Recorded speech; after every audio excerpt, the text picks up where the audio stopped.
Penanganan tindak pidana korupsi pada pengelolaan dana alokasi khusus atau DAK pada Dinas Pendidikan Kabupaten Minahasa Utara tahun anggaran 2022 terus digenjot Kejaksaan Negeri Minahasa Utara.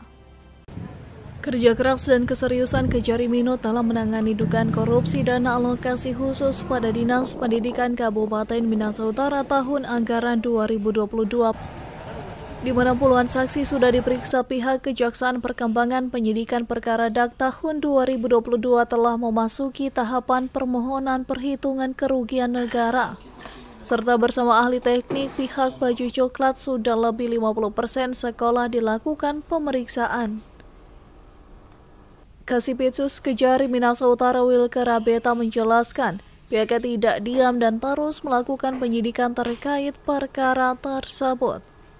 Usai didapati nilai kerugian negara serta pemeriksaan semua saksi, pihak Kejaksaan Negeri Minahasa Utara dengan cepat akan menetapkan sejumlah tersangka. Pasti dalam suatu proses penyidikan, ujungnya kan pasti ada tersangka yang intinya siapa yang paling bertanggung jawab dalam perkara ini. Para saksi kemungkinan sudah puluhan yang kami periksa. Kalau penetapan tersangka berarti kita tunggu kerugian negara.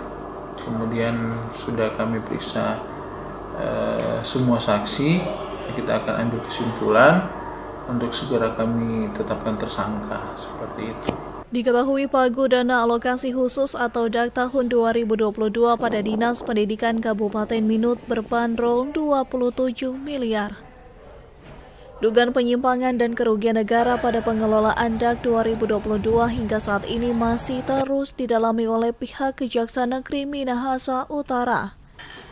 Dari Minahasa Utara, Brian Umboh melaporkan untuk Kawan WA TV.